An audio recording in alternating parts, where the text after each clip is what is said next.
ठीक है जी। तो क्वेश्चन नंबर 26 तक हम लोग शायद कर चुके थे, है ना? हाँ, ये क्वेश्चन हमने कर लिया था। ठीक है, क्वेश्चन नंबर 27 से स्टार्ट करते हैं। अभी तक मैंने आपको जितने भी क्वेश्चंस कराए हैं, हमने कॉन्सेप्ट्स के अकॉर्डिंग क्वेश्चंस करे हैं। थोड़े बहुत मेरे को और एडिशनल कॉन्सेप्ट्स भी बताने आपको पड़े हैं। बट अगर क्वेश्चन नंबर 27 की अगर हम बात करें, अच्छा अभी थोड़ी देर पहले यार मैं याद कर रहा था, पहले जब मैं स्टार्ट कर रहा था आपको पढ़ाना, तो यार मैं आपसे बात करता था। अभी क्या हो रहा है कि आगे डायरेक्ट में पढ़ा ही रहा हूँ, बात बहुत कम हो पा रही है। तो हम वापस से वो समय ले आएगा जब हम लोग वापस से बात करना स्टार्ट करेंगे। अभी क्या हो रहा है, मैं पढ़ाए जा रहा हूँ, पढ़े जा रहा हूँ, हम लोग बात नहीं कर रहे हैं, करेंगे। थोड़ा सा मुझे हल्का सा टाइम, तो 1-1.5 हफ्ते का डेली के लेक्चर्स में हम लोग मैं आपसे बात करूंगा। ठीक है, थोड़ा समय दो बस। ठीक है, क्वेश्चन नंबर 27 को बहुत ध्यान से पढ़ना, क्योंकि बहुत ही अच्छा क्वेश्चन है, बहुत ही ज्यादा अच्छा क्वेश्चन है। इस क्वेश्चन में एक एडिशनल कॉन्सेप्ट है। पहले क्वेश्चन नंबर 27 पढ़ते हैं। A simply supported beam which carries a uniformly distributed load has two equal overhangs. एक simply supported beam है जिसमें two equal overhangs है, जिसमें आपके two equal overhangs है, और इस पर simply supported beam carries a UDL। हर जगह क्या लगा हुआ है? UDL। एक simply supported beam है जिसमें ओवरहैंग है, दैट मींस ओवरहैंगिंग बीम है, और इसके थ्रू आउट लेंथ पे आपकी यूडियल यूनिफॉर्मली डिस्ट्रीब्यूटेड लोड लगा हुआ है। अब ध्यान से देखना, to have maximum bending moment produce in the beam least possible. गजब ही क्वेश्चन है ये। इस क्वेश्चन को बहुत ध्यान से देखना, बहुत ही अच्छा क्वेश्चन है। ये जो लाइन लिखी ना मैंने लिखी, एग्जामिनर ने जो लिखी है, to have maximum bending moment produced in the beam least possible, the ratio of length of the overhang to the total length of the beam। बहुत गजब क्वेश्चन है ये, बहुत ही अच्छा क्वेश्चन है। सबसे पहले अगर इस क्वेश्चन को मैं तोड़ना स्टार्ट करूं, a simply supported beam which carries a uniformly distributed load has two equal overhangs। एक simply supported beam थी जो कि ओवरहैंगिंग है, तो ओवरहैंगिंग बीम हमने इसको बोला, और equal overhang say that means अगर ये ए है तो भाई साहब ये भी ए है। इक्वल ओवरहैंग से और अंदर की लेंथ हम एल मान लेते हैं। अब इस क्वेश्चन में बोला है कि आप इसको लैंग्वेज को पकड़ने की कोशिश करना, to have maximum bending moment produce in the beam least possible. इस बीम की डिफ्लेक्टेड शेप बताओ मैं आपको। इस बीम की डिफ्लेक्टेड शेप कैसी? ऐसी। ये हॉगिंग है, फिर ये सैगिंग है, फिर ये हॉगिंग है। हॉगिंग में मूवमेंट्स क्या होते हैं भाई साहब? नेगेटिव होते हैं। सैगिंग में मूवमेंट्स क्या होते हैं? पॉजिटिव होते हैं। ध्यान से देखो, इसने बोला है कि इस बीम में देखो, एक चीज हमेशा ध्यान रखना, सिमेट्रिकल। अगर कोई सिंपली सपोर्टेड बीम है, अगर कोई सिंपली सपोर्टेड बीम है और उस पर लोड यूनिफॉर्मली लगा हुआ है, मतलब हम जैसे करते हैं, हम रिएक्शंस को डिवाइड कर देते हैं, R इक्वल्स टू RB। अगर उस पर यूनिफॉर्म लोड लगा है, दैट मींस अगर बीम को अगर मैं सेंटर से बेंड करूं तो सारे के सारे लोड एक दूसरे के ऊपर ओवरलैप हो जाते हैं। तो अगर किसी भी सिंपली सपोर्टेड बीम पर या फिर किसी भी ओवरहैंगिंग बीम पर अगर सिमेट्रिकल लोड लगा है, इसमें देखोगे यहां से लेके यहां तक सेम लोड लगा हुआ है, तो बेंडिंग मोमेंट हमेशा सेंटर में मैक्सिमम होता है। बेंडिंग मोमेंट हमेशा सेंटर में मैक्सिमम होता है। जब हम क्वेश्चन सॉल्व करेंगे तो हमें खुद पता लगा था कि हाँ यार, ये तो सेंटर पे बेंडिंग मोमेंट मैक्सिमम आ रहा है। अब इस भाई साहब ने क्या पूछा है? To have maximum bending moment produce in the beam. अगर कोई symmetrical beam like simply supported है या ओवरहैंगिंग है और उस पे सिमेट्रिकल लोड्स लगे हुए हैं, तो बेंडिंग मोमेंट हमेशा मैक्सिमम कहां पर होगा? सेंटर पर होगा। ये हमने रटना नहीं है, ये हमने सॉल्व करा है बहुत बार, और सॉल्व करने के बाद पता लगता है कि हाँ सेंटर पर बेंडिंग मोमेंट मैक्सिमम आ रहा है। ठीक है, अब इसने बोला कि भाई सेंटर पर बेंडिंग मोमेंट तो मैक्सिमम आ रहा है, अच्छी बात है, क्योंकि देखो अगर ये हॉगिंग हो रही है, फिर यहाँ पर सैगिंग हो रही है, तो हॉगिंग और सैगिंग के तो ऑब्वियसली साइन कन्वेंशन अलग अलग होते हैं। तो यहाँ पर हॉगिंग आई तो हॉगिंग की वजह से, सैगिंग की वजह से यहाँ पर बेंडिंग मोमेंट मैक्सिमम आ रहा है। ठीक है, क्योंकि सैगिंग की वजह से भाई हम क्लॉकवाइज लेंगे, हॉगिंग की वजह से हम एंटी क्लॉकवाइज लेंगे। अब इसने बोला ये जो मैक्सिमम बेंडिंग मोमेंट प्रोड्यूस हो रहा है ना भाई साहब, आप इसको करो लीस्ट, आप करो इसको कम। To have maximum bending moment produce in the beam least possible. अब आप इसको करो कम। ध्यान से देखना, एक ओवरहैंगिंग बीम है, उस पर यूडिल लगा हुआ है। यूडिल लगने के बाद एक ओवरहैंगिंग बीम है, उस पर यूडिल लगा हुआ है। तो हमने देखा कि भाई यहाँ पर हॉगिंग है, यहाँ पर सेटिंग है, तो यहाँ पर बेंडिंग मोमेंट की वैल्यू मैक्सिमम आ जाएगी। सिमेट्रिकल बीम में वैसे भी मैक्सिमम सेंटर में आता है। अब उसने बोला कि भाई साहब ये जो सैगिंग की वजह से आपका थोड़ा बहुत मूवमेंट पॉजिटिव में चल गया, देखो पॉजिटिव की वैल्यू हम मैक्सिमम लेते हैं, नेगेटिव की वैल्यू हम मिनिमम लेते हैं। अगर बीएमडी पॉजिटिव है तो हम बोलेंगे maximum value of bending moment, और बीएमडी अगर नेगेटिव है तो बोलेंगे minimum value of bending moment. इसने ये बोला है कि ये जो सैगिंग की वजह से यहां पर पॉजिटिव आ रहा है ना, आप इसको करो लीस्ट। अब ध्यान से देखना, ये क्या है आपका ए, ये क्या है आपका बी, ये क्या है आपका सी, ये क्या है आपका डी, और सेंटर में ई।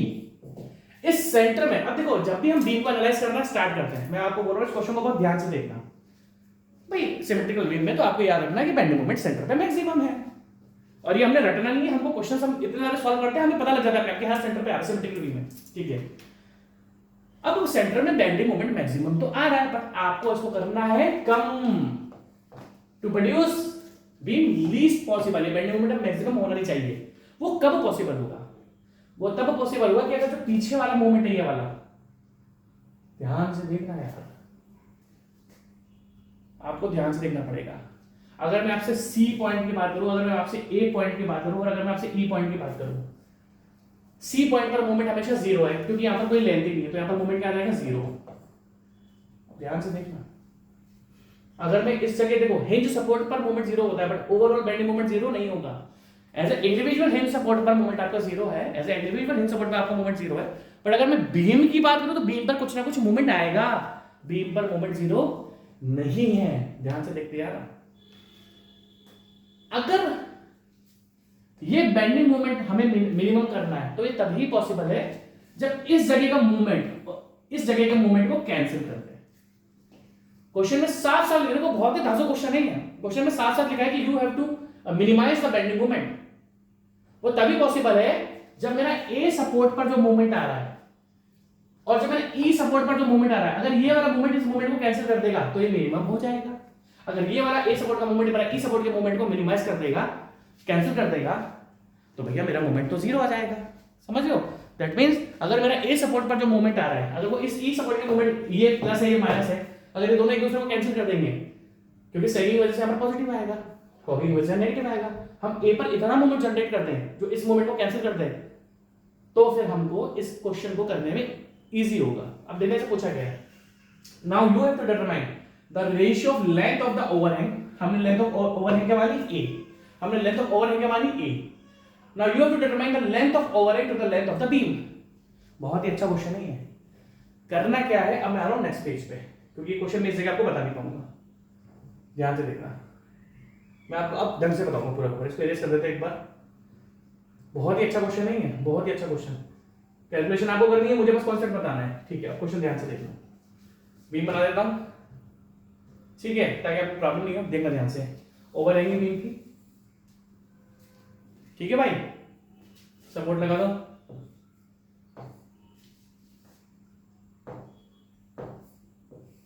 ठीक है, सपोर्ट लगा दिए।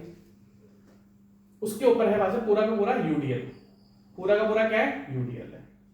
यूडीएल बना दो आप, क्या हो पता है, ये यूडीएल लगा हुआ है यहाँ पर, ठीक है? यार कहाँ जा रहा है? कोई बात नहीं, इसके ऊपर लगा हुआ यूडीएल। थोड़ा ऊपर नीचे कैसा हो रहा है? थोड़ा गड़बड़ है, बोर्ड पे गड़बड़ लगी है मुझे, यहाँ तक नहीं आ रहा है। चलो कोई बात नहीं, यूडीएल लगा हुआ है, ठीक है? यहाँ पर रिएक्शन से हमने क्या लगा, किसको बना था? ए।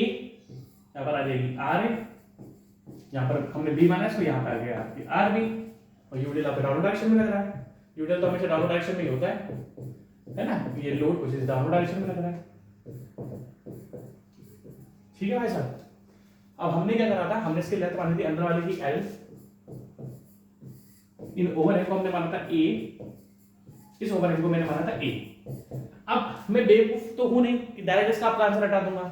अरे जितना भी ऑब्जेक्टिव क्वेश्चन है, ऑब्जेक्टिव क्वेश्चन में आंसर थोड़ी रटा जाते हैं। ऑब्जेक्टिव क्वेश्चन में आपका आंसर थोड़ी रटा सकता हूं मैं कि हाँ भैया इसका आंसर तो मुझे पता है क्या है। मैंने जब अपने टाइम पर तैयारी करी थी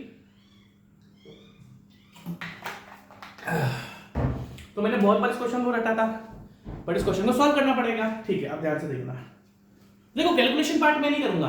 आप अगर ये बोलोगे कि सर आप एक ऑब्जेक्टिव क्वेश्चन में ज्यादा टाइम दे रहे हो, मैं आपको ये मदद कर सकता हूं कि मैं कैलकुलेशन पर आपको छोड़ दूंगा, मैं कैलकुलेशन पर आपको छोड़ दूंगा, ठीक है? क्वेश्चन ये था कि इस बीम पर जो बेंडिंग मोमेंट मैक्सिमम है उसको आपको रिड्यूस करना, वो तभी पॉसिबल है जब इस ए पर हम इतना मूवमेंट डेवलप कर दें जो सी के मूवमेंट को कैंसिल कर दे। That means movement at A is equal to movement at, हमने इसको क्या माना, A B C D E, centre को मैं ई मान रहा हूं।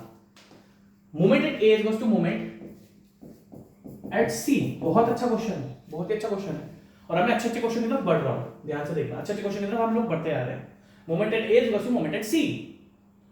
सबसे पहले इसकी इंटेंसिटी आप मानो W किलोमीटर पर मीटर, तो RA प्लस RB किसके इक्वल हो जाएगा? अगर हम ध्यान से देखें, हम आगे अगर हम चालू करें, RA प्लस RB किसके इक्वल हो जाएगा? सर जो भी बीम पर टोटल लोड लगा हुआ है, बीम पर टोटल यूटीएल की इंटेंसिटी कितनी है? W, लेंथ कितनी है? L प्लस 2A, क्योंकि जो अंदर सिंपली सपोर्टेड जो देखो ओवरहैंग की लेंथ कितनी है? A, राइट हैंड साइड की ओवरहैंग की लेंथ कितनी है? A, लेफ्ट हैंड साइड की ओवरहैंग की लेंथ कितनी है? A, और बीच वाली की लेंथ कितनी है? L, तो टोटल लेंथ कितनी होगी? L प्लस 2 है, तो L प्लस 2 है आपका बनेगा टोटल रिएक्शन जिस लोड की वजह से आ रही है। अब देखो सिमेट्रिकल लोड है, तो R और RB आपका इक्वल आ जाएगा, R और RB आपका इक्वल आ जाएगा, which is equal to W L plus 2 है divided by 2।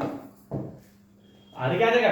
W L plus 2 है डिवाइडेड बाय 2। अब आप ध्यान से देखना, अगर मुझे मैक्सिमम बेंडिंग मोमेंट को मिनिमाइज करना है, जो इसने बोला कि लीस्ट पॉसिबल होना चाहिए, तो that means moment at A is equal to moment C।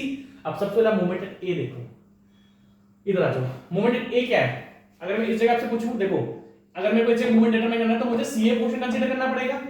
For the moment at A consider CA portion. For moment at A consider, हमें CA पोर्शन कंसीडर करना पड़ेगा, कंसीडर CA पोर्शन। और अगर मैं CA portion की बात करूं, तो देखो अब देखो यहां पर देखो मैं बना देता हूं, CA पोर्शन क्या है? ये C है, यहां पर कुछ रिएक्शन है RA, हमने A पर मोमेंट, हम लेफ्ट से राइट की तरफ चल रहे हैं, भाई साहब हम लेफ्ट से राइट की तरफ चल रहे हैं। बहुत अच्छा क्वेश्चन है यार ये। और देखो लेफ्ट पोर्शन में क्या हो रहा है? सर लेफ्ट पोर्शन में सर हॉगिंग हो रही है। सर लेफ्ट पोर्शन में क्या हो रहा है? सर लेफ्ट पोर्शन में हॉगिंग हो रही है, और हॉगिंग में मोमेंट क्या आता है? हमेशा नेगेटिव। ठीक है, तो अगर हमने CA बनाया, तो CA पोर्शन में क्या हो रहा है भाई साहब? हॉगिंग। और ये सारे ऐसे डाउनवर्ड फोर्स लगे हुए हैं, तो देखो ये कैसे जा रहा है? ये जा रहा है एंटी क्लॉकवाइज। तो हॉगिंग की वजह से हमने लॉक कर दिया। हम CA पोर्शन ये है, that means we have to move from C to A। हमें C से A की तरफ मूव करना है, हमें C से A की तरफ मूव करना है। ठीक है जी, तो आपको ध्यान रखना पड़ेगा कि अगर मैं C से A की तरफ मूव कर रहा हूं, C से अगर मैं एक तरफ मूव कर रहा हूं, तो यहां पर x आ जाएगा 0, यहां पर x आ जाएगा जो इसकी लेंथ है A। और we are determining moment at A, हम BMD डिटरमाइन नहीं कर रहे, इसलिए मैं लेंथ को x नहीं मानूंगा, हमें यहां पर मोमेंट ही A पर डिटरमाइन करना है। मैंने आपसे कहा था जब भी किसी पॉइंट पर आपको मोमेंट फाइंड करना है या बेंड मोमेंट, तो आप लेंथ को x नहीं मानोगे। लेंथ को x कब बनाया था? जब BMD बनाते हैं कि हर एक पॉइंट पर हम BMD को डिटरमाइन करेंगे, बट यहां पर हम हर एक पॉइंट पर डिटरमाइन कर रहे हैं, यहां पर हम A पर डिटरमाइन कर रहे हैं, यहां पर हम किस पर डिटरमाइन कर रहे हैं भाई साहब? यहां पर हम A पर डिटरमाइन कर रहे हैं। तो ध्यान से देखना, अब ध्यान से देखो, हॉगिंग हो रही है तो माइनस W into A, ये आपका बेंडिंग मोमेंट एट A आ जाएगा, bending moment at A minus W into A, क्योंकि हॉगिंग हो रही है, यूटिल की इंटेंसिटी W है। एक सेकंड, ये तो मैंने अभी फोर्स लिखा है, दिस इज ओनली फोर्स। अब परपेंडिकुलर डिस्टेंस क्या आ जाएगा? A/2, जो भी लेंथ है उसको डिवाइडेड बाय 2 कर दो, तो that means bending moment A आ रहा है minus W A²/2, minus W A²/2। Bending moment हमारा A पर जो आ रहा है, हमें A पर डिटरमाइन, सॉरी C नहीं लिखा, for the moment at A, एक सेकंड, यहां पर A लिखना है, for the moment at A, ये A आएगा। हम A पर मोमेंट डिटरमाइन कर रहे हैं ना, क्योंकि हमें दोनों A पर मोमेंट और सेंटर पर मोमेंट को इक्वल करना है। तो आपने CA पोर्शन बना लिया, यहां पर x0, यहां पर xa, हमें यहां पर फाइंड करना था, तो भाई यहां पर xa है, तो यहां पर लेंथ क्या है? आपकी A आ रही है, तो W into A तो फोर्स बन गया, into A/2 आपका मोमेंट परपेंडिकुलर डिस्टेंस बन गया। फाइनली बेंडिंग मोमेंट A आ रहा है मेरे पास माइनस W A²/2। अब आप ध्यान से देखना, now bending moment at centre, जिसको हमने माना था शायद E, अगर हम बेंडिंग मोमेंट एट सेंटर बोले तो E। अब देखना ध्यान से, नाउ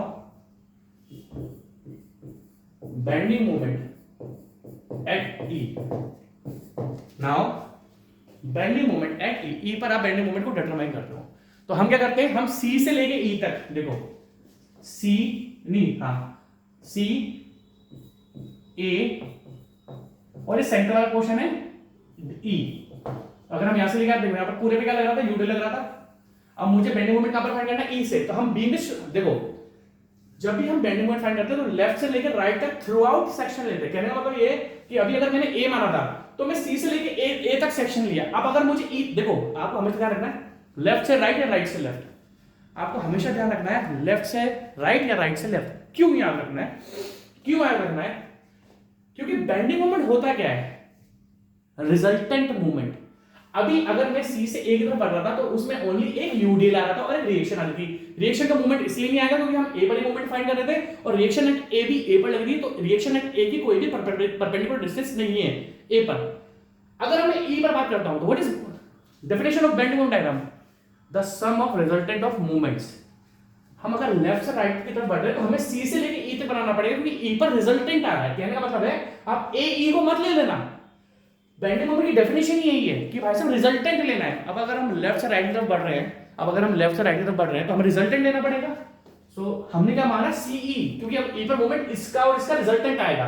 ये लेंथ कितनी है ए, उसकी टोटल लेंथ कितनी थी जो हमारा अंदर वाला पोर्शन था उसकी लेंथ कितनी थी एल, बट हम सेंटर में ले रहे थे लेंथ कितनी आ जाएगी l/2। अब ध्यान से देखना, अगर हम इसकी डिफरेंशिएट क्या करें तो ऐसे जा रही है, ऐसे। This is hugging shape. Hugging में देखो दिस इज हॉगिंग शेप, ये कैसे जा रहा है डाउनवर्ड डायरेक्शन में और ये जा रहा है एंटी क्लॉकवाइज। तो आपने लॉक कर दिया ऑल एंटी क्लॉकवाइज नेगेटिव और क्लॉकवाइज पॉजिटिव। ध्यान से देखना, अभी ये जो यूडीएल है वो यहां से लेके यहां तक चल रहा है और ये लेंथ कितनी a + l/2। Now bending moment at e, please ध्यान से देखना, bending moment at e, bending moment at e क्या, पहले तो यूडीएल की इंटेंसिटी, यूडीएल यहां से लेके यहां तक लग रहा है और वो भी एंटी क्लॉकवाइज आ रहा है e की तरफ। और हॉगिंग वाली तो हॉगिंग में एंटी क्लॉकवाइज पहला होता है, देखो पहला होता है नेगेटिव, यहां पर एंटी क्लॉकवाइज आ रहा है तो हमने लॉक कर दिया all anti clockwise negative and all clockwise positive. Minus w into length क्या है a + l/2। ये तो होता है ओनली फोर्स। अब मूवमेंट के लिए क्या जाएगा a + l/2 डिवाइडेड बाय 2 और ये आएगा माइनस में। अब देखो ये रिएक्शन कैसे आ रही है e की तरफ क्लॉकवाइज, और रिएक्शन की वैल्यू हमने क्या निकाली थी -wa²/, नहीं रिएक्शन की वैल्यू क्या निकाली थी हमने, हाँ wl + 2a/2। देखो इस क्वेश्चन को मैं अभी आपके सामने छोड़ूंगा, इस क्वेश्चन को अभी मैं आपके सामने छोड़ूंगा। क्यों छोड़ूंगा? क्योंकि भाई साहब ये क्वेश्चन में है कैलकुलेशन बहुत गंदी। अब आप ध्यान से देखना, हमने ओनली अभी यूडीएल का मूवमेंट निकाला है। अभी तो आप आर को भी घुमाओ, आर आ रहा है पॉजिटिव और आर की वैल्यू थी wl + 2a/2 plus wl + 2a/2। ये आर की वैल्यू और आर का मूवमेंट लेना है तो यहां से लेकर आते डिस्टेंस कितनी l/2 * l/2। अब आप ध्यान से देखो, मैंने आपके सामने बेंडिंग मोमेंट एट ए भी फाइंड कर दिया जो कि था, देखो ये आपका, अब मैं बता रहा हूं आपको, ये है bending moment at A -wa²/2, ये बेंडिंग मोमेंट एट ए है। और दूसरा बेंडिंग मोमेंट क्या आ रहा है, ये बेंडिंग मोमेंट की इक्वेशन है -w, ये पूरी बेंडिंग मोमेंट की इक्वेशन। अब आप क्या करो, इन दोनों को कर दो इक्वल, यहां पर मेरा रोल खत्म। अब आप क्या करो, इन दोनों को कर दो एक दूसरे के इक्वल। अब आपको कुछ नहीं करना है, आप एक सेकंड, मेरा कॉल आ रहा है, एक सेकंड रुकना, उसमें कॉल से कर लो, एक सेकंड। हाँ जी सॉरी डिस्टर्बेंस हो गया था। ठीक है भाई, मैंने आपको बेंडिंग मोमेंट एट ए की इक्वेशन बना दी और मैंने आपको बेंडिंग मोमेंट एट ए की इक्वेशन बना दी, और अकॉर्डिंग टू द कॉन्सेप्ट के अकॉर्डिंग ये दोनों एक दूसरे के इक्वल थे। अकॉर्डिंग टू कॉन्सेप्ट ये दोनों एक दूसरे के इक्वल थे। मैंने आपको दो इक्वेशन दे दी, एक इक्वेशन दे दी ये वाली इक्वेशन नंबर 1 और ये है इक्वेशन नंबर 2। इन दोनों इक्वेशंस को आप कर दो एक दूसरे के इक्वल। जब आप इन दोनों इक्वेशन को एक दूसरे के इक्वल कर दोगे, देखो इसमें w है, इसमें w है, ध्यान से देखना, इसमें w है, इसमें इस इक्वेशन में दोनों जगह w आ रहा है, w को बाहर कॉमन निकाल दो, और आप इस इक्वेशन में देखोगे तो इसमें भी w है, तो w से w हो जाएगा कैंसिल, w से w क्या हो जाएगा कैंसिल, क्योंकि देखो इसमें भी w है और इस इक्वेशन में भी यहां पर भी w, यहां पर भी w है, तो w से w हो जाएगा कैंसिल। मतलब जो इंटेंसिटी ऑफ लोड था, इंटेंसिटी ऑफ लोड हो जाएगा आपका कैंसिल, इंटेंसिटी ऑफ लोड हो जाएगा आपका कैंसिल। और फाइनली आपके पास एक रिलेशनशिप बचेगा a और l में। फाइनली आपके पास एक रिलेशनशिप बचेगा a और l में। a और l में आपको मिलेगा एक रिलेशनशिप, वो आप खुद देखना। क्वेश्चन दिखा देता हूं, नाउ क्वेश्चन देखना ध्यान से। आपको रेशियो फाइंड करना था of the length of overhang. Overhang की लेंथ कितनी है a, ओवरहैंग की लेंथ कितनी है भाई साहब, आप इसका आंसर खुद निकालोगे, मैं कैलकुलेशन नहीं करने वाला, कैलकुलेशन में टाइम वेस्ट नहीं करूंगा मैं ऑब्जेक्टिव क्वेश्चन में। मेरा मतलब है कॉन्सेप्ट बताने का, कॉन्सेप्ट बता दिया, इक्वेशन बना दी, अब इक्वेशन को सॉल्व भी नहीं कर पाओगे क्या, एक दूसरे के सामने रख दो, a और l में रिलेशनशिप निकाल दो। और इसने आपसे पूछा है what is the ratio of length of overhang, overhang की लेंथ कितनी a to the total length of the beam. Total length of beam कितनी थी? L+2 है, L+2 है। अब आपको उससे कुछ जगह ए और एल रिलेशन मिल जाएगा, ए और एल रिलेशनशिप मिल जाएगा, वहां से आप उसको देख लो। इजी क्वेश्चन है, मतलब इसका आंसर आप खुद निकालना, क्योंकि मेरे को तो रटा हुआ आंसर है इसका, बट मैं अगर आपको बिल्कुल हलवा परोस दूंगा तो वो होगा नहीं। आप फिर बता रहा हूँ, मैं हड़बड़ी नहीं करता। क्वेश्चन में कॉन्सेप्ट में बताया कि यहाँ पर बेंडिंग मोमेंट मिनिमाइज तभी होगा जब ए पर बेंडिंग मोमेंट इस ए के मोमेंट को कैंसिल कर रहा होगा। वो कैंसिल कर रहा होगा तभी यहाँ पर बेंडिंग मोमेंट मिनिमम होगा। तो हमने क्या करा कि मोमेंट एट ए और मोमेंट एट सी को एक दूसरे के इक्वल कर दिया। हमने मोमेंट एट ए के लिए सी ए की इक्वेशन बनाई और हमने बेंडिंग मोमेंट इक्वेशन पाई W_A²/2 माइनस में, क्योंकि हॉगिंग में पहला मोमेंट होता है नेगेटिव और यहाँ पर एंटी क्लॉकवाइज नेगेटिव रहा था। यहाँ पर ए पर ही मोमेंट फाइंड करना था, तो आर का तो मोमेंट आएगा नहीं, क्योंकि मोमेंट के लिए परपेंडिकुलर डिस्टेंस चाहिए। ए पर ही आर लगी तो आर का तो कोई परपेंडिकुलर डिस्टेंस है ही नहीं। फिर हमने क्या करा, हमें सेंटर बेंडिंग मोमेंट फाइंड करना था, हमें फाइंड करना था ई पर। तो हमने पीछे से लेकर सी से लेकर ई तक ले लिया। क्यों? क्योंकि बेंडिंग मोमेंट बोलता है the resultant of moments is known as bending moment. Resultant के लिए तो मुझे पीछे से लेकर आगे की मोमेंट इक्वेशन को लेकर आना पड़ेगा। तो मैंने सी से लेकर ई तक बनाया, फिर हमने देखा ये इक्वेशन आ रही है, इसका हमने एक दूसरे को इक्वल कर दिया, तो हमें ए और एल का रिलेशनशिप मिल गया। ए और एल के रिलेशनशिप के बाद यहाँ पर ए बाय एल की वैल्यू पुट कर देना, ए अपॉन L+2 है। ए और एल का रिलेशनशिप आपके पास आया हुआ है। थक गया मैं तो बोलते बोलते। कुछ क्वेश्चन तो भाई साहब जान निकाल देते सीरियसली। कुछ क्वेश्चन में तो इतनी मेहनत करनी पड़ती है जिसका आप इमेजिन भी नहीं कर सकते। नेक्स्ट क्वेश्चन, आंसर देख लेना क्या आपके यहाँ ना, रिलेशनशिप देख, ई और एल का रिलेशनशिप बताना और आंसर देख लेना। Next question, a simply supported beam. बहुत अच्छा क्वेश्चन है, बहुत ही अच्छा क्वेश्चन है। अब इतने धासु क्वेश्चन अगर मेरे को देखो, हमने शुरुआत में क्या करा था, इजी क्वेश्चन से स्टार्ट करा था। इजी क्वेश्चन करने के बाद थोड़े थोड़े टिपिकल क्वेश्चन मैं आपके सामने लेकर आ रहा हूँ, ठीक है। अगर आप ऐसे क्वेश्चन को देखो, थोड़ा सा ऐसा भी है। अब आपके सारे टिपिकल क्वेश्चन आने वाले हैं, इस क्वेश्चन को भी ध्यान से देखना। देखो क्या लिखा है, simply supported beam carries a varying load from 0 at one end and W at the other end। Question को तोड़ के चलते हैं, क्वेश्चन को तोड़ के चलेंगे तभी समझ में आएगा। A simply supported beam carries a uniformly varying load। एक सिंपली सपोर्टेड बीम है,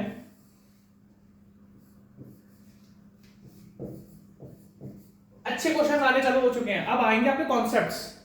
अब ये जो मैंने आपका 7 लेक्चर दे दिए ना ऑलरेडी, देखो जी मैं आपको बता रहा हूं, आप है ना इंडिया में है ना किसी भी टीचर के पास चल जाना, मैं आपको भाई देखो ऑन एन एवरेज मेरे लेक्चर्स 50 मिनट के तो होते ही हैं। ऑन एन एवरेज मेरे लेक्चर्स 50 मिनट के तो होते ही हैं। 50 मिनट्स का मेरा एक लेक्चर होता है, एक दो लेक्चर 40-42 के भी होंगे। फिर भी हम देखें तो 50 के लेक्चर मेरे मिनिमम होते हैं। मैं आपको शायद 7 लेक्चर अभी SFD PMD में दे चुका हूँ, 7 लेक्चर्स में ऑलरेडी दे चुका हूँ आपको। इन 7 लेक्चर्स में कितनी बार मैंने आपसे पिक्चरों की बात करी है, कौन सी मूवी डिस्कस करी है मैंने आपसे, कोई वेब सीरीज डिस्कस करी है? मैंने तो आपसे ढंग से हालचाल भी नहीं पूछे, मैंने आपके ढंग से हालचाल भी नहीं पूछे। पहले तो पूछता भी था कैसे हैं आप लोग, आजकल तो वो भी नहीं पूछता। मैं पूछूंगा, जल्दी पूछूंगा। एक बार हमारी बातचीत चालू हो जाएगी फिर पूछना चालू करूंगा। अभी बातचीत चालू हो नहीं पा रही है, अभी वन वे है ओनली, ठीक है। इन 7 लेक्चर्स में मैंने कभी भी कोई टाइम पास नहीं करा, कोई अपना एक्सपीरियंस नहीं बताया। मैंने इन 7 लेक्चर्स में ओनली पढ़ाया है। आप एक जगह भी नहीं बोल सकते सर आपने टाइम पास करा है।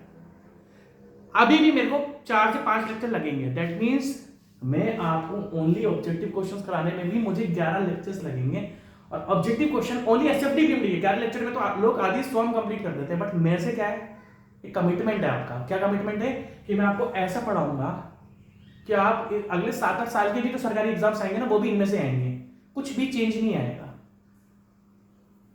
और मैं आपसे कुछ चीज बोलता हूँ कि आपके इंडिया की किसी भी स्टेट के जेई में या ए में 90% क्वेश्चंस इससे ही आएंगे जो मैं क्वेश्चंस करा रहा हूँ आपको। ये तभी पॉसिबल है। ये मेरे को कोई कॉन्फिडेंस नहीं है या मैंने कोई दिमाग नहीं लगाया कि मैं कुछ आपको सेलेक्टिव क्वेश्चंस करा रहा हूँ। मैं आपको सारे वो क्वेश्चंस करा रहा हूँ जो आपके एग्जाम्स में आएंगे। तो कहने का मतलब क्या है कि आपको लगता होगा कि सर आपने 11-12 लेक्चर तो बस SFD PMD बना दिया, बट मैं बोलूंगा भैया मैंने तो आपसे टाइम पास कराई नहीं बिल्कुल भी। मैंने तो आपसे बीच में एक बार भी बात नहीं करी, मैंने तो आज आपसे हालचाल भी नहीं पूछे। फिर भी अगर मैं 7 लेक्चर के बाद ये मेरा 8वां लेक्चर है और उसके बाद मैं आपको 4-5 लेक्चर और दूंगा तो दैट मींस वो जरूरी होंगे भाई साहब। कहने का मतलब क्या है, अगर मैं आपसे बोल रहा हूं ना कि ये जरूरी है तो ये जरूरी है, इन्हीं से जब मैं बोलता हूं कि सब इसमें से ही आएगा तो तभी आएगा जब मैं आपको सब पढ़ाऊंगा। जब सब पढ़ाऊंगा ही नहीं तो वो कैसे? अंतर्यामी तो कोई भी नहीं है कि बोलेगा ये क्वेश्चन है, ये क्वेश्चन उठ के आ जाएगा। मैं भी आपको सारे स्टैंडर्ड केसेस ही करा रहा हूँ, कोई अलग से नहीं कराया मैंने आपको, कोई गेट का क्वेश्चन नहीं कराया, सब जे लेवल के ए लेवल के क्वेश्चन करा रहा हूँ। तो आप सोचो कि 11-12 लेक्चर्स तो चाहिए से ही। आप अगर मेरा ऑन एन एवरेज अगर 50 मिनट का एक लेक्चर है तो दैट मीन्स आपको 10 घंटे तो इसके क्वेश्चन प्रैक्टिस कराने पड़ेंगे मुझे। और मैं देख रहा हूँ 10 घंटे में लोग 100 कंप्लीट कर देते हैं। वो पॉसिबल नहीं है यार। वो फिर क्या है, वो हर साल आपको पढ़ाएंगे। और मेरा फंडा ये है कि जो टॉपिक मैंने आपको एक बार पढ़ा दिया, अगली बार आज तक वो टॉपिक मुझे रिपीट ही नहीं करना पड़ा। 3 साल तो मेरे को मिनिमम हो चुके हैं पढ़ाते पढ़ाते। इन 3 सालों में एक टॉपिक को पढ़ाकर फिर नहीं पढ़ाना पड़ा आज तक। ये रिकॉर्ड है मेरा। किसी भी टॉपिक को, किसी भी सब्जेक्ट के टॉपिक को अगर मैंने पढ़ाया है ना 3 सालों में, उसको आपने कभी जिंदगी में पढ़ाने के लिए वापस नहीं होना मुझसे, क्योंकि मैं ऑलरेडी उसको सब कुछ कवर करता हूँ। तो प्लीज मेरी बात समझो। अगर आपके 11-12 लेक्चर्स लग रहे हैं तो ये जरूरी है, मुझे टाइम पास नहीं करना है यार। ठीक है, क्वेश्चन देखते हैं। Simply supported beam carries a very load, uniformly very load है। एक जगह 0 है, एक जगह W है।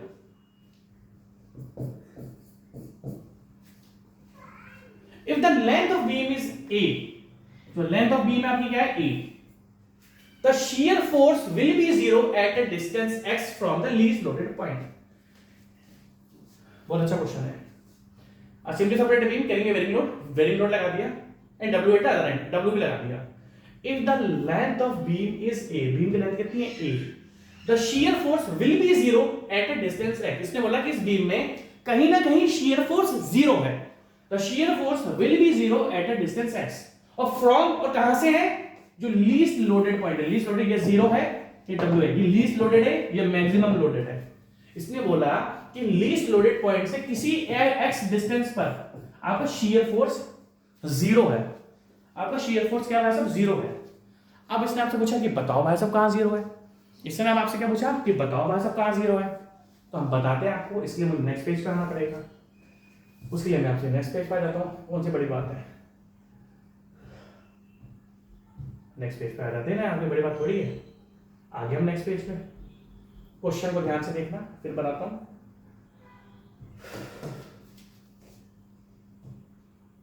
ठीक है, एक बीम है, अब लिख सकता, ठीक है, पहले लिख सकता था। बीम है, बीम पर यू व्हील लगा हुआ है। बीम पर यू व्हील लगा हुआ है, यू व्हील, ये बीम पर यू व्हील, नीचे काली बीम दिख रही है ना आपको? हाँ ठीक है, नीचे काली बीम दिख रही है और उसके ऊपर आपका यू व्हील लगा हुआ है। इस जगह जो इंटेंसिटी है लोड की वो 0 है, और यहाँ पर जो इंटेंसिटी लगी है वो आपका W देकर रखा हुआ है। जो लेंथ देकर रखी है वो A देकर रखी है। यहाँ पर आपका R आ जाएगा, यहाँ पर आपका R भी आ जाएगा अपर डायरेक्शन में। क्यों? क्योंकि यू व्हील डाउनवर्ड डायरेक्शन में लगा हुआ है, यू व्हील डाउनवर्ड डायरेक्शन में है, इस तरीके से यू व्हील लगा हुआ है। तो जब डाउनवर्ड लोड है, जब डाउनवर्ड लोड है तो रिएक्शंस कहेंगे आपके अपवर्ड। ध्यान से देखना। और जो टोटल लेंथ है भाई साहब आपकी, टोटल लेंथ A देकर रखी हुई है। सबसे पहले जो दोनों रिएक्शंस हैं, इससे आप क्वेश्चन में क्या बोला कि जो लीस्ट लोडेड पॉइंट है, दैट मींस जो हमारा A है वो लीस्ट लोडेड पॉइंट है, जो हमारा A है, जो हमारा A है वो लीस्ट लोडेड पॉइंट है। तो इसलिए बोला है जो लीस्ट लोडेड पॉइंट है वहां से आपका बेंडिंग मोमेंट 0 है, वहां से आपका बेंड, सॉरी वहां पर आपका शियर फोर्स 0 है। तो हम क्या करेंगे, यहां से कोई भी x डिस्टेंस मान लेंगे। सबसे पहले हम आगे फाइंड कर लेते हैं, फिर मैं आगे क्वेश्चन बताता हूं। देखो आर प्लस आर जो भी बीम पर टोटल लोड है, बीम पर टोटल लोड होता है half primary area, half into base into height, into height which equals to WA/2। अब हमें आर फाइंड करना, तो टेक मोमेंट एट बी, ये रिएक्शंस मैंने आपको पहले भी फाइंड कराई है, ये रिएक्शंस मैंने आपको पहले भी फाइंड कराई है। टेक मोमेंट एट बी ये मैंने आपको पहले भी फाइंड कराई है, प्लस आर ए। अब मैं फटाफट बताऊंगा, मल्टीप्लाई बाय ए, ये मैं आपको फटाफट बताऊंगा क्योंकि ये मैंने आपको पहले भी बताया हुआ है भाई साहब। आप मुझे एक बार भी नहीं हो सकते हो कि सर यहाँ पे हमें बताया नहीं है। ठीक है, plus R A multiply by A minus primary area half into W into A into B पर मूवमेंट ले रहा हूं, यहां से लेके यहां तक की डिस्टेंस क्या होती है 2A/3, सॉरी A/3, और यहां से लेके यहां तक की डिस्टेंस कितनी होती है 2A/3।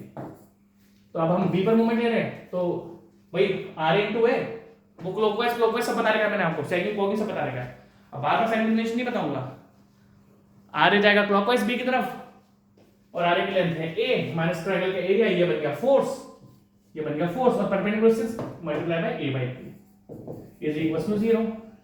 तो R into A, R A into A is equal to, R into A is equal to W A square by 6, W A square by 6, A से ए कटा is equal to W A by 6 और R B क्या आ जाएगा, R A plus R B क्या था, ये मैं आपको बार बार बता चुका हूं, डब्ल्यू ए बाय 2, तो यहां से आपका आर बी आ जाएगा डब्ल्यू ए बाय 3। सिंपल सा ही तो है भाई। अगर मैं देखो ना, अगर डब्ल्यू ए बाय 2 में से डब्ल्यू ए बाय 6 माइनस करूंगा तो डब्ल्यू ए बाय 3 आएगा ना। देख लो एक बार, हड़बड़ी नहीं करते हैं, मुझे याद नहीं है actually. R B is equal to W A by 2 minus W A by 6।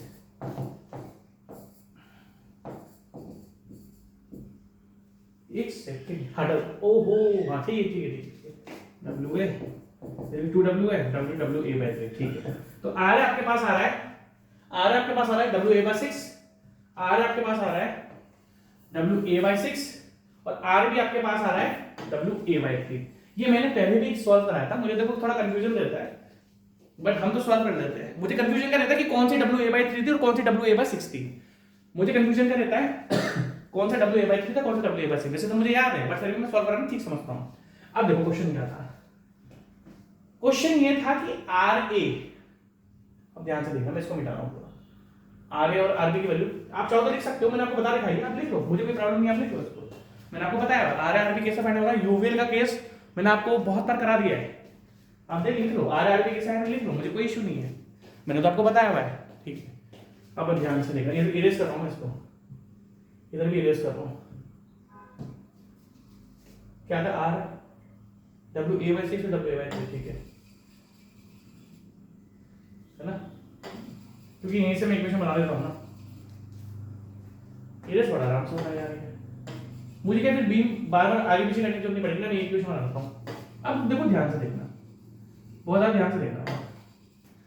Question में ये बोला गया है कि कोई इस ए से, क्योंकि लीस्ट लोडेड पॉइंट इन दोनों में से ये वाला है, कोई एक्स डिस्टेंस है जहां पर शियर फोर्स 0 है। तो अब हम क्या करते हैं, अब ध्यान से देखना, मैंने आपको लास्ट टाइम एक चीज बताई थी कि अब हमें देखो, मैंने अगर आपको एक्स ये ले लिया तो अब मुझे ट्राइंगल ये वाला कंसीडर करना पड़ेगा, ध्यान से देखना। अब मुझे ट्राइंगल देखो, ये मैंने एक्स ले लिया तो मुझे ट्राइंगल ये वाला, अब ये वाला ट्राइंगल कंसीडर करूंगा मैं। कुछ भी एक्स डिस्टेंस हम ले लेते हैं ना, अब ध्यान से देखना भाई साहब, देखो ये यहां पर क्या है W, तो ये वाली इंटेंसिटी मैंने आपको बताया था प्रॉपर्टीज ऑफ सिमिलर ट्रायंगल से, क्या बताया था आपको, ये अगर मान लो कोई भी हाइट हम ले लेते हैं h डिवाइडेड बाय, देखो इसकी height divided by x is equal to इसकी हाइट डिवाइडेड बाय इसकी length, that means h is equal to wx by a। That means अब इस ट्रायंगल की अगर मैं आपसे हाइट बोलूं तो क्या आ रही है wx by properties of similar triangle से, एक रेड ट्रायंगल है पूरा पूरा और एक येलो ट्रायंगल है, तो मैंने आपको इनके सामने दोनों बता दिए। अगर अब मैं आपसे आगे एक बार डिस्कस करूं, मैं आपसे आगे एक बार डिस्कस करूं, ध्यान से देखना। अब मैं शियर फोर्स इक्वेशन बना रहा हूं, शियर फोर्स इक्वेशन कहां पर, x पर। देखो ये अपवर्ड फोर्स है, आर ए क्या है सर, आर ए अपवर्ड फोर्स है और आर ए की वैल्यू क्या थी डब्ल्यू ए बाय 6। हम यहां तक शियर फोर्स की इक्वेशन बनाएंगे, हम यहां तक शियर फोर्स की इक्वेशन बनाएंगे, ठीक है। तो डब्ल्यू ए बाय 6 माइनस, देखो अपवर्ड फोर्स था तो प्लस ले लिया, अब डाउनवर्ड फोर्स, अब अपवर्ड फोर्स लेफ्ट में अपवर्ड हो तो पॉजिटिव लेंगे और ये सारे के सारे क्या डाउनवर्ड, ये क्या है डाउनवर्ड फोर्स है, ये सारे डाउनवर्ड फोर्स है, तो नेगेटिव लेंगे। अब देखो इनकी इक्वेशन, ये छोटा सा यूवीएल है, इसकी इक्वेशन क्या है, सबसे पहले देखो फोर्स की बात हो रही है, मूवमेंट की बात नहीं हो रही है। आर ए फोर्स था इसलिए मैंने इसको एक्स से मल्टीप्लाई नहीं करा, यहां पर शियर फोर्स की बात हो रही है, यहां पर बेंडिंग मोमेंट की बात नहीं हो रही है, इसलिए आर ए के साथ मैंने कुछ मल्टीप्लिकेशन नहीं कराया। तो शियर फोर्स इक्वेशन में W A by 6 minus triangle का एरिया हाफ इनटू बेस जो कि x है इनटू हाइट जो कि wx बाय a। अब इसने ये बोला है कि भाई साहब आप x पर शियर फोर्स फाइंड करो और उस x पर शियर फोर्स 0 है, तो वो x क्या है, तो इस इक्वेशन को मैं क्या करूंगा 0 के इक्वल कर दूंगा, w a by 6 minus W X square by 2 है, minus W X square by 2 है, यही तो आ रहा है। W A by 6 minus W X square by 2 है इज इक्वल टू 0। तो W A by 6 is equal to W X square by 2 है। डब्ल्यू से डब्ल्यू कैंसिल, 2 से 3 गया, ये आ जाएगा A square by 3 is equal to x square, और यहां से एक्स क्या आ जाएगा, under root of A square by 3, A बाहर निकल जाएगा, रूट 3 को 1.732। दैट मींस जिस एक्स पर आपका शियर फोर्स 0 है, जिस एक्स